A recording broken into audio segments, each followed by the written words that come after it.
Hey guys, Dangerous Dictionary here, and in today's video, I will be discussing the new information given on the Death Angels. As we all know by now, A Quiet Place has a species of aliens known as Death Angels. Death Angels kill any living thing that makes a sound without hesitation. Despite their extremely violent nature and all the kills they've made, we've never saw them eat or reproduce. That was until the film A Quiet Place Day 1 came out. The movie provided serious lore and info on the Death Angels that wasn't even hinted at in the previous two films. I watched A Quiet Place Day 1 on the exact day it hit theaters, and boy did we get some exciting information on the Death Angels. I was really excited to make this video for you guys, and will be the first person on YouTube to cover this information. This video will contain spoilers for the film A Quiet Place Day 1, so if you are planning to see the movie, I highly suggest you click off the video. If you are still here, sit back and relax as I discuss the new information on the Death Angels. We will be talking about 5 major facts about the Death Angels shown in the film. The first fact is the asteroids falling to Earth. We already know from the previous films that the Death Angels arrived on Earth on asteroids. However, we do get an interesting fact about the asteroids that barely anyone noticed. These asteroids seem to land in places that they sensed were making the most sounds. I caught this detail because in the film A Quiet Place Part 2, we see only one asteroid land in the general area of the small town the Abbott family lived in. Meanwhile, in New York, which is known to be one of the loudest places in the United States, we see dozens of these asteroids landing in New York.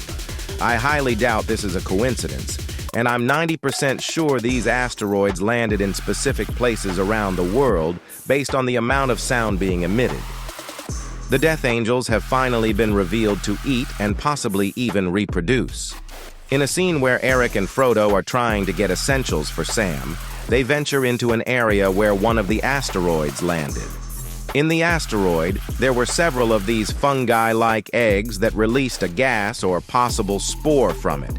It's not 100% confirmed if these were eggs or not, but they definitely resembled eggs. A Death Angel examined this fungi-looking egg before tearing it apart and consuming the inside along with other Death Angels. The way the Death Angels examined this fungi-like object made me think this was a Death Angel egg that failed to hatch, so they consumed it. If I'm correct that these were Death Angel eggs, this reveals that Death Angels commit cannibalism. These fungi-like objects could be a natural food the Death Angels ate on their home planet. While it is currently unknown what these objects are, they are still interesting due to how mysterious they are, and because they are the only things the Death Angels have eaten. It's also been confirmed by Michael Sarnowski that the Death Angels do in fact kill humans and other animals for food. The Death Angels don't directly eat the humans and animals they kill, but instead they use the dead bodies to farm the food they actually eat. This food grows on the dead bodies they bring back to the nest. This food looks like a fungus and acts like it too, as it specifically grows on the dead bodies the Death Angel bring back to the nest. This fungus that the Death Angels feed on seem to grow on the objects we suspected to be eggs, so maybe they serve as protection as well and not just food. The Queen Death Angel, or Elder Death Angel, was the most jaw-dropping scene in the entire film. We see this variant of Death Angel in the place one of the asteroids land.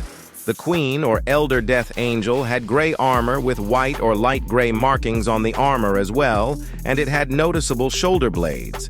This Death Angel was also way bigger than the normal Death Angels.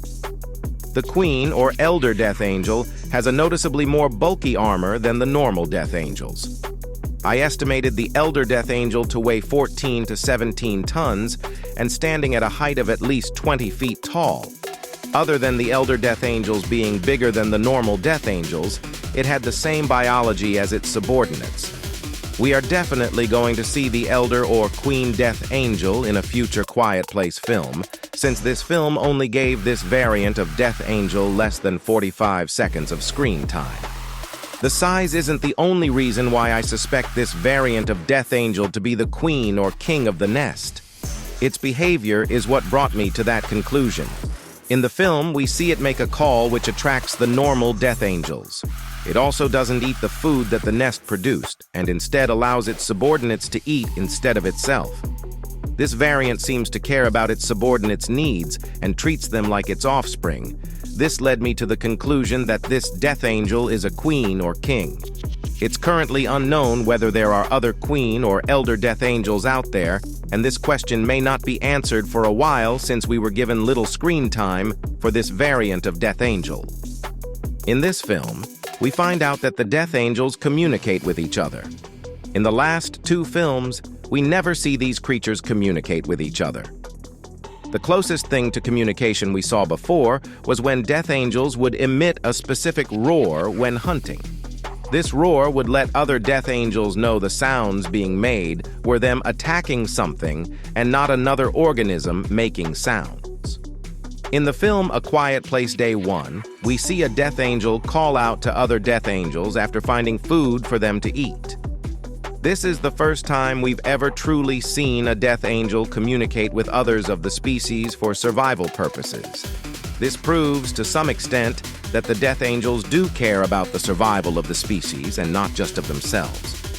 A Quiet Place's death angels are capable of hearing a pin drop from hundreds of feet away. But this film shows us another level as to how well these guys can hear. In A Quiet Place Day 1, we see that the hearing of the death angels is so precise that they know how deep bodies of water are without having to get in. In the film, we straight up see death angels perfectly walking the edge of the shore. In A Quiet Place, Part 1, we see a death angel determine the water is shallow enough to get in during the flooded basement scene. So the death angels walking along the edge of the shore proves that they can tell how deep water is with their hearing alone, allowing them to determine whether it's safe or not. This caught me off guard since in the film A Quiet Place Part 2, a death angel jumps into the water without even giving it a second thought, ultimately resulting in its death. A Quiet Place Day 1 is my favorite movie in the series so far, and I really recommend you check it out while it's still in theaters. If you enjoyed this Quiet Place video, go check out my other creature content and consider subscribing to the channel. Thank you for watching, and I'll see you in my next dangerous video.